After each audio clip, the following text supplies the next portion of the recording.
NEET தேர்வு விவகாரம் காரணமாக மருத்துவ கலந்தாய்வு நடைபெறாத நிலையில் பொறியியல் மாணவர் சேர்க்கையில் கடும் போட்டி ஏற்பட்டுள்ளது.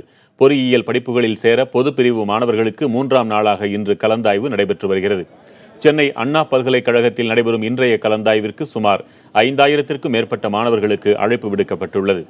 மருத்துவ படிப்பில் சேர விரும்பும் மாணவர்களும் பொறியியல் கலந்தாய்வில் பங்கேற்றுள்ளதால் பொறியியல் பயில விரும்பும் மாணவர்களுக்கு அவர்கள் விரும்பும் கல்லூரி கிடைப்பதில் சிக்கல் ஏற்பட்டுள்ளதாக மாணவர்கள் தெரிவிக்கின்றனர்.